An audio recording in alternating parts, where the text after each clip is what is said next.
I guess we could start with the trade. Yep. Connor Ingram, just the thought behind that, and what's the plan for him? Plan for him is to go to Bakersfield. He's not been in training camp right now, so we need to get him going, get him, up to speed. And so I just spoke to him a few minutes ago, and he's excited for a new opportunity, for a fresh start.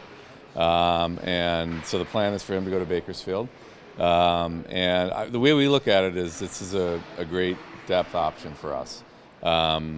And I think whether it's injuries or whether it's the play of our team, it's nice to know that we have someone in our organization that's have some recent success in the NHL. We have Matt Tompkins as well. So I think goalie's that one position where when you need it, it's really difficult sometimes to find it because if a guy gets hurt, you're sort of at the whim of who's available, and oftentimes there's nobody available. So we want to get him back going, and when he's at his best, that's how I like to measure players, is when he's playing well and he's on top of his game, we know he can be a really good goaltender. So we got to help him get back to that point. I know he's excited for a fresh start.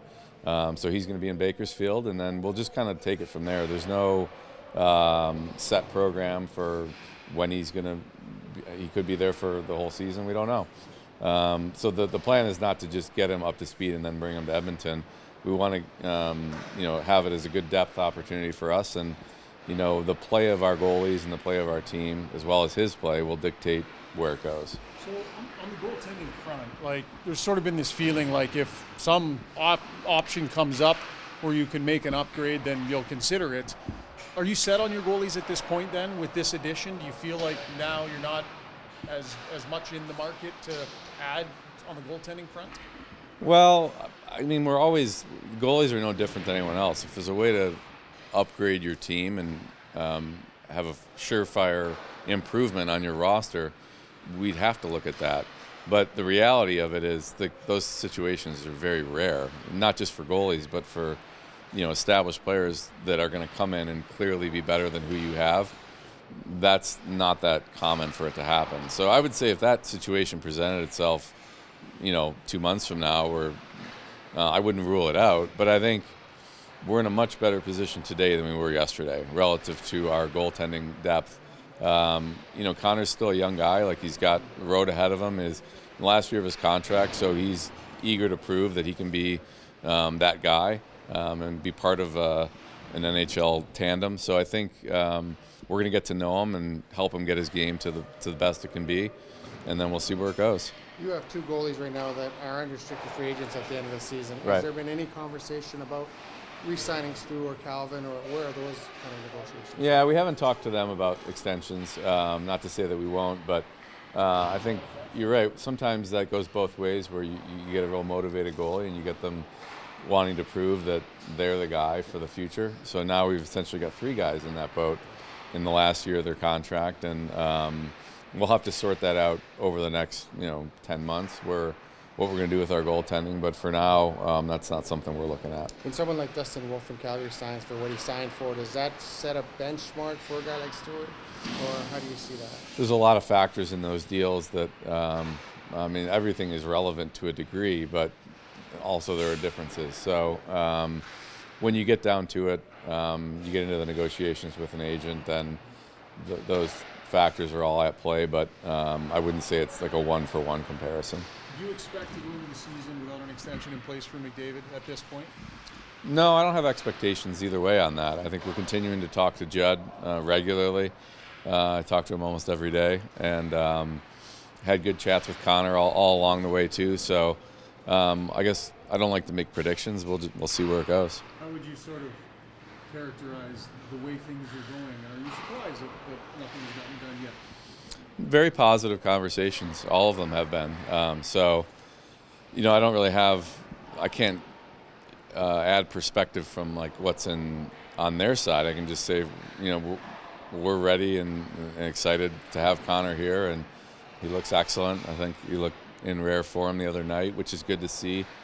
Him and Leon finding some chemistry with Freddie, that was nice to see. So nothing's changed from that perspective. I ask you this because it's a big talking point among the fans.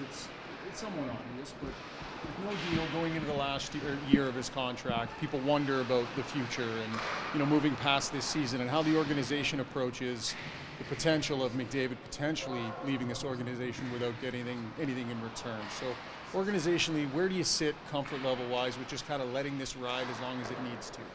Well, there's certain things that are in your control and out of your control. So we're just focused on not getting way ahead of ourselves. That type of question is like way down the road. So now all we're focused on is right now and the next couple of days here, getting ready for the start of the season and continuing our dialogue with Connor and Judd, and we're going to keep doing that. So I don't want to get too far ahead of it. I find it's best to kind of stay in the moment, not getting down the road. How does the Kaprizov deal impact the negotiations, or does it? I mean, you'd have to ask them on that. I don't know. I mean, I think in some ways Connor's he's a unique player. There's no one in the world like him. So I don't have a comment on that, whether it would be impacting it at all. You obviously, when you're in Chicago, you were around for teams that won the cups multiple times. You see this team get in the final multiple times. What is it going to take, in your opinion, this season to get over that hump? And is the third time the charm, hopefully, for you guys? Yeah, I hope so. That would be great. I mean, each year is different, so I don't know if you want to look. I always try to caution people not to look back at what went wrong or why didn't you win 2 years ago or last year. I mean, this year it's a different team. We got a different look here. We got some younger faces. I think that's probably the one thing I would point to.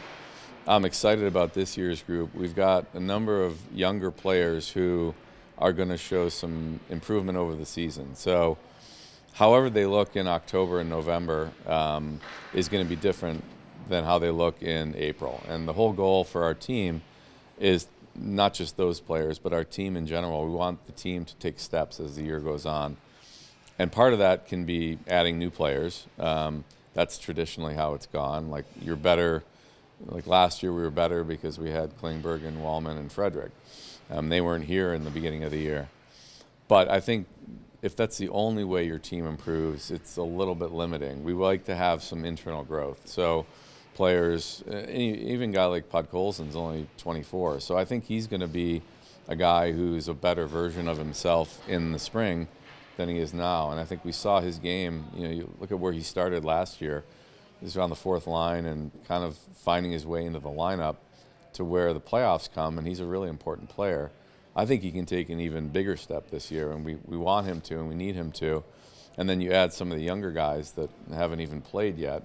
And even Noah Phillips, not young, but he doesn't have a lot of NHL experience, and I think a guy like that can improve over the season, as well as Savoy and Howard. And there's other guys, too, that we've seen have shown well in training camp. So I think that's the difference probably this year to previous years, is we're going to have, obviously hope to add players, too, as the year goes on.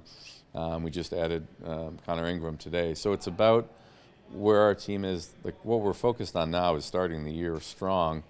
But when you look at the big picture of the whole season, we want to see our team to be able to take steps internally. That's, I think, where your team can really maybe have a different look. We didn't have much of that the last couple of years, where we had players grow huge leaps and bounds over the year. I hope to see that this year. Is that the key to keeping this championship window open? I guess is not bringing in people, is having that internal growth to kind of keep it open. Both. It's not to say we're not going to bring players in, but I think there's a limit on that. Especially this year, it's a bit of a challenge with the playoff cap counting. Like, even if you accrue a lot of cap space and you bring in a new player, you may not be able to fit him into your playoff roster, because this is the way the math works. Sometimes you can acquire a player at the deadline that, there's only 40 days left in the season. So, but then if your playoff roster can't afford him, so you kind of have to look backwards, and you can't expect just one person to swoop in at the trade deadline. I don't think that's a great strategy to be your only way to get better. So I think that's probably the biggest difference. Big picture, you mentioned, I'll be curious to see what the team looks like in April as compared to October, especially with some of the younger players. Not to look back, but do you take a lesson from that in the sense of, as long as you're in the top 8, is it less important or maybe not as important to finish a certain spot? Well, I think home ice is nice, so we'd like to try to do that, and I think that's the goal. Like when we start out, you got to get in the playoffs. So if you win your division, you automatically make the playoffs. That's our focus right now is building towards it. But you're right. I think when you get to the playoffs, you can maybe sometimes overthink that too much. It's not our only focus, but we would like to win the division. I think that's starting the season. That's a goal for ours, and like I said, if you do that, then you qualify for the playoffs automatically. You put yourself in a good spot. But at the end of the day, you have to learn to win on the road too. So I think it's not the only focus for us. So with two players like Howard and Savoy, skilled players, you have a need for skilled players to come in and contribute on this team.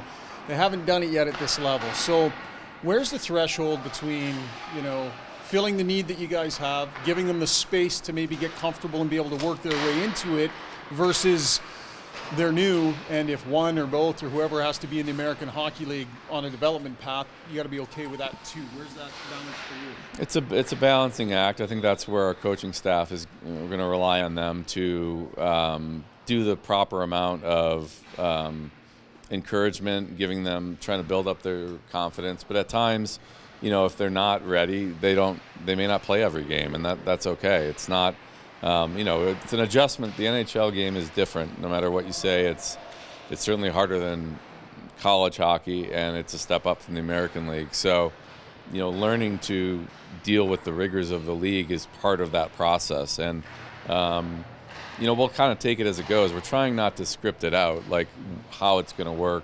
Part of it's going to be how our team's performing. Part of it's going to be how they're doing individually. Want to build their confidence up, and also they have to find their role on the team. And it might be different than the role that they've played elsewhere. And that's all part of young players assimilating is, they might not get the opportunities they did in years past, which is okay, if they can learn to contribute in different ways. And that's part of their evolution to being an NHL player, and it's going to happen. It's just a matter of how quickly and how smoothly it happens. That's a process our coaches are going to work with. So a bit of I'm not trying to trap you with this one, but you have a coach in the last year of his deal, and results matter, right, when it comes to those sorts of things. Yet there's a development plan for young players and maybe needing to be patient. You got to be on the same page, coach and GM, between that. Any update on Chris's contract, and how important is that, being on the same page? Yeah, I guess we are working on Chris's deal. I mean, we're not at the end of it yet, but I'm confident we're going to get there.